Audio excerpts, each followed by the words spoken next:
아, 여러분 안녕하십니까? 오늘 또 하나님의 귀한 말씀 여러분들과 함께 살펴보도록 하겠습니다. 오늘은 빛의 갑옷, 빛의 갑옷을 입자, 빛의 갑옷 이런 제목으로 말씀을 보겠습니다. 갑옷은 원래 전쟁 중에 쓰는 입고 있는 옷이죠. 그래서 병사들이 갑옷으로 무장을 하고 전쟁을 합니다. 성경은 우리 성도들이 마지막 대쟁투에서 승리할 수 있도록 빛의 갑옷을 입자고 그렇게 권면하고 있습니다. 로마서 13장 11절부터 보면 이런 말씀이 있습니다. 너희가 이 시기를 알거니와 자다가 깰 때가 벌써 되었으니 밤이 깊고 낮이 가까웠으니 그러므로 우리가 어둠의 일을 벗고 빛의 갑옷을 입자. 여기 아주 중요한 말씀들이 나와 있습니다. 너희가 이 시기를 알거니와 자다가 깰 때가 벌써 되었다. 이 말씀이 기록되던 사도 바울 시대가 지금으로부터 거의 한 1900여 년 전입니다. 그때도 이 사도 바울은 세상 끝과 그리고 그리스도의 재림이 가깝다는 것을 이렇게 암시하고 있습니다. 그런데 사실 바울의 편지서를 자세히 보면 바울은 시간적으로 세상 끝이나 그리스도의 재림이 가깝다고 말하지 않았습니다. 바울은 이미 하나님의 계시를 통해서 중세 암흑 시대가 있으리라고 하는 것을 알고 있었습니다. 그래서 시간적으로는 급하지 않지만 그러나 신앙의 본질적인 면에서는 그리스도의 재림은 아주 가까운 것입니다. 그 이유는 뭐냐면 오늘 우리가 살고 있는 이 생활 자체가 하나님의 심판의 대상이 되며 그 다음에 오늘 우리가 살고 있는 말하고 행동하는 모든 생활이 우리의 인격을 우리의 품성을 형성하기 때문에 그렇습니다. 천국에 간다는 것은 지상에서 우리가 이룩한 그 품성을 그대로 가지고 가는 것입니다. 믿음이라는 그 이름 하나만으로 이게 것을 씌워서 가는 천국이 아닙니다. 그러므로 매일 예수님의 재림은 준비되어야 하는 것입니다. 사람의 하루의 생활 자체가 하늘의 기록이 되어서 심판날 그것이 다 드러날 뿐만 아니라 말과 행동 자체가 천국에 가져가야 할 품성을 형성하고 있기 때문에 그렇습니다. 그래서 여기 사도 바울이 권면한 대로 우리가 어두움의 일을 벗고 죄악적인 일을 벗고 빛의 갑옷을 입자. 하나님의 의의 갑옷, 거룩하고 의로운 그러한 정신적인 갑옷을 입자라고 그렇게 권면하고 있습니다. 빛은 바로 하나님의 임재를 상징합니다. 하나님이 계신 곳에 늘 빛이 있고 능력이 있고 생명이 있습니다. 저가 빛 가운데 계신 것 같이 우리도 빛 가운데서 행하면 그 말은 생활하면 그 말입니다. 우리가 서로 사귐이 있고 그 아들 예수의 피가 우리를 모든 죄에서 깨끗하게 하실 것이요. 여기 우리의 죄가 용서받는 과정이 나옵니다. 어떤 신자들은 예수님을 믿으면 자동적으로 세탁기에서 마치 때가 빠지듯이 그렇게 빠진 것처럼 생각하지만 그렇게 빠지지 않습니다. 우리의 죄는 우리 각자가 예수님의 은혜를 받아서 그 죄를 회개하고 극복할 때에 그 죄에서 벗어나는 것입니다. 그래서 죄와 투쟁해야 하고 죄를 적극적으로 멀리하고 미워해야 하는 것입니다. 그와 같은 과정이 없이 그저 하나님을 믿기만 하면 죄가 그냥 다 씻겨진 것처럼 그렇게 생각을 하지 말아야 하겠습니다. 여기도 보면 그런 말씀이 나옵니다. 저가 빛 가운데 계신 것 같이 우리도 빛 가운데서 행하면 여기서 이 빛이라고 하는 것은 그리스도의 하나님의 거룩한 이 생명의 영향력을 가리킵니다. 하나님의 생명, 바로 그것은 빛입니다. 그리고 우리가 빛 가운데서 행한다고 하는 것은 하나님의 뜻에 일치하게 행동하는 것입니다. 저가 빛 가운데 계신 것 같이 우리도 빛 가운데서 생활하면 우리가 서로 사귐이 있고 우리의 생활 속에서 하나님과의 깊은 마음의 교통, 인격의 교통이 있게 되는 것입니다. 그러면서 죄를 회개하게 되고 적극적으로 죄를 버리는 일이 있게 됩니다. 그래서 그 아들 예수의 피가 우리를 모든 죄에서 깨끗하게 한다라고 권면하고 있습니다. 여기서 의라고 하는 것, 이 빛이라고 하는 것에 대한 설명을 볼 필요가 있습니다. 의는 성결이며, 성결이란 말은 거룩함입니다.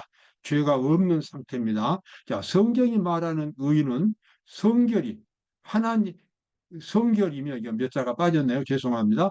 의는 성결이며, 하나님과 같이 되는 것이다. 하나님의 사랑이시다. 의는 하나님의 율법과 일치되는 것이다. 자, 기독교에서 성경에서 아주 많이 쓰는 단어가 의입니다. 그런데 우리는 자주 이 의라는 단어를 막연하게 사용하고 있습니다. 그러나 막연한 단어가 아닙니다. 의는 하나님의 품성을 가리키는 것입니다. 하나님의 거룩한 품성과 정신을 가리키는 것입니다.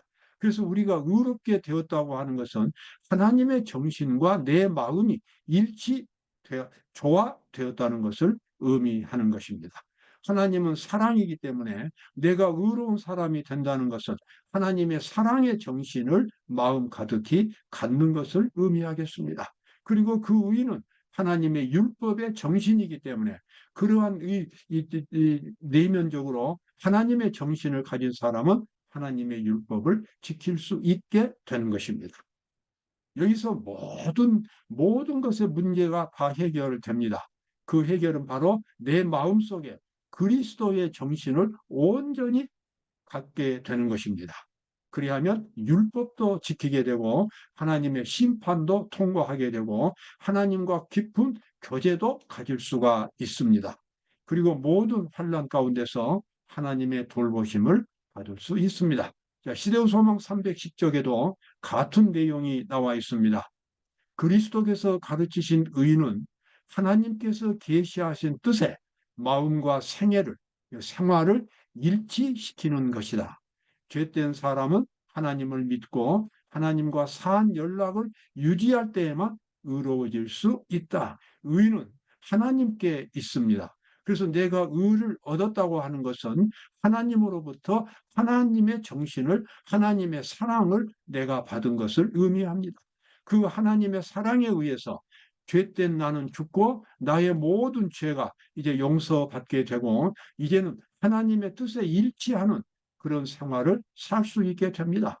그런 생활이 바로 율법을 자연스럽게 지키는 생활이 되겠습니다.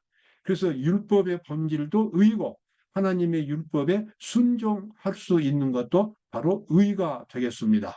그 의는 하나님의 품성, 하나님의 정신입니다.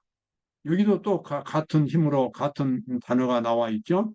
흑암이 그들 위에 덮치고 그리스도를 자신의 힘으로 삼는 일에 실패하였다. 그들은 원수의 함정에 쉽게 빠져 포로가 된다. 여기 이 잘못된 그리스도인들이 있습니다. 하나님의 의를 제대로 받아들이지 못하고 겉으로만 신앙생활하는 사람들입니다. 그런 사람들은 내면적인 인격이 변화되지 않습니다. 내면적인 정신이나 습관이 바꿔지지 않습니다. 그리스도의 모습으로 변해야만 그것이 의의 열매가 되는데 그런 경험을 갖지 못했어요.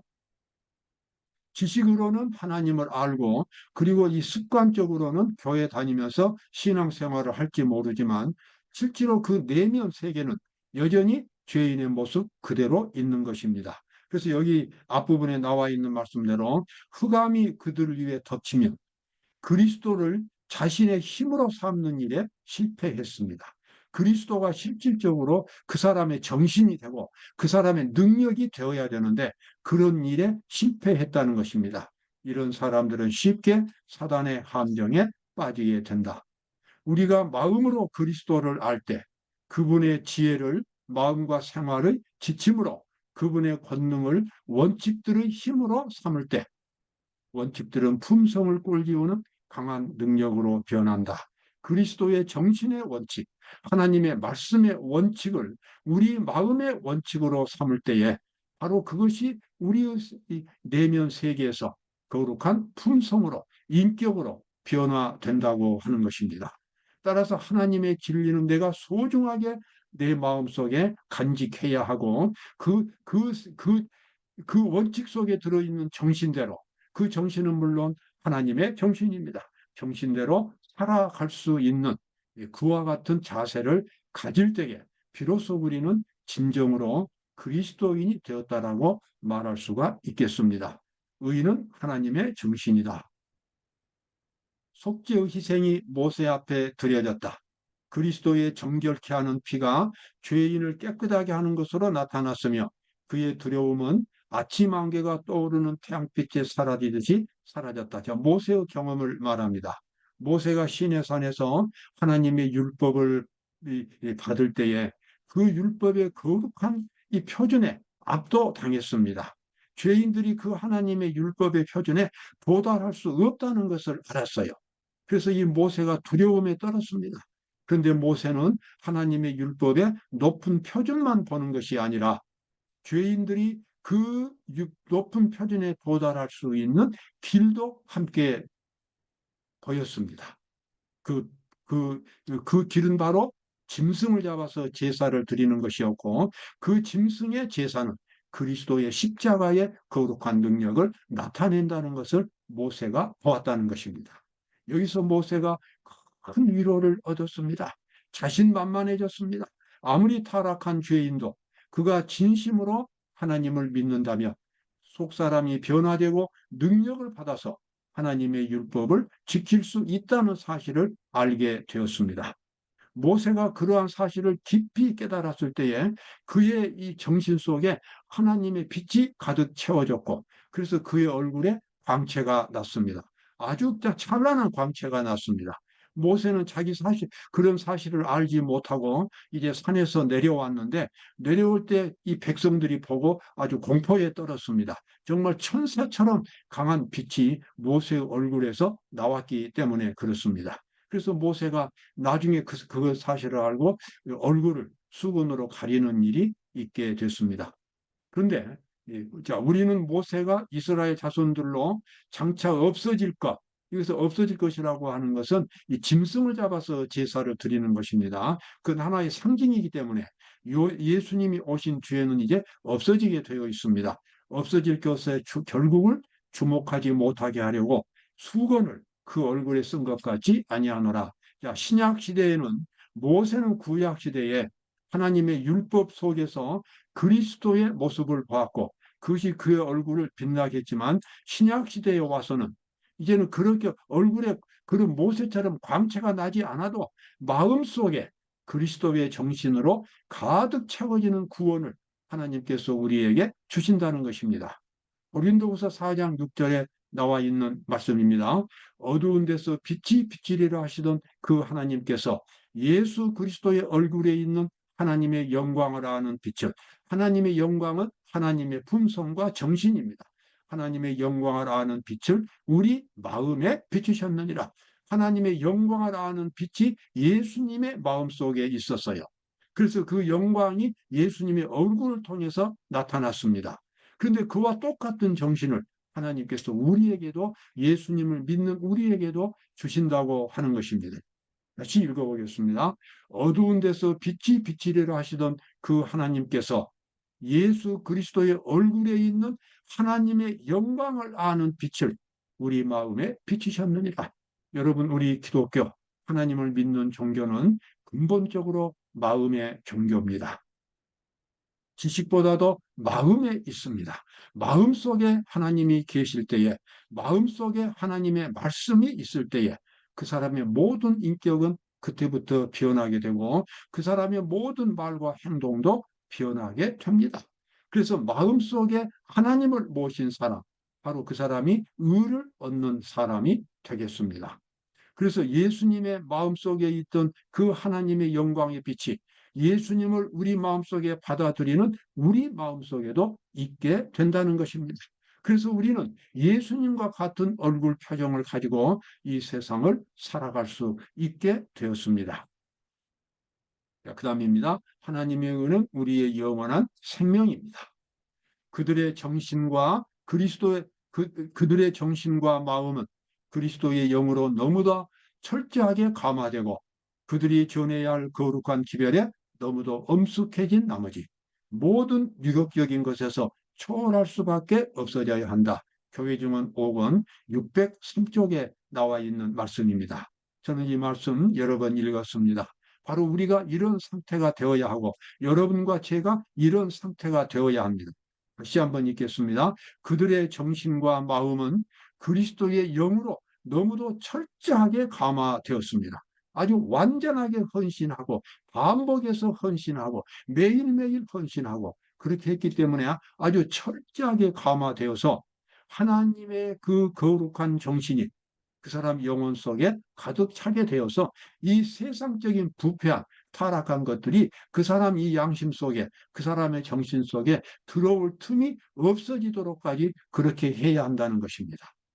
그래야만 마지막 때에 이 세상을 승리하면서 살아갈 수가 있게 되겠습니다.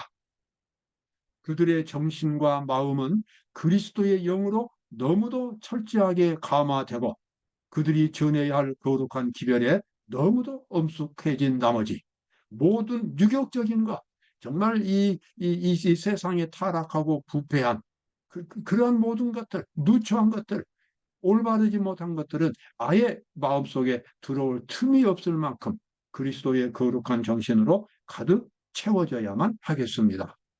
자, 우리가 처음에 봤던 성경 말씀 그렇게 나와 있죠. 너희가 이 시기를 알거니와 자다가 깰 때가 벌써 되었으니 이는 우리의 구원이 처음 믿을 때보다 더 가까웠습니다. 그러므로 우리가 어둠의 일을 벗고 빛의 갑옷을 입자. 자, 사도 바울이 1900여 년 전에 이런 말씀을 기록을 했는데 그 말씀은 오늘 이 마지막 시대를 사는 우리에게는 더욱더 절실한 말씀이 되었습니다. 왜냐하면 세상이 무너지는 소리가 사방에서 들려오기 때문에 그렇습니다. 머지않아 이 세상은 끝나게 되고 예수님께서 이 땅에 오실 것입니다. 천국을 위해서 준비한 사람들이 예수님을 그때 맞이하게 되고 함께 천국에 가게 될 것입니다.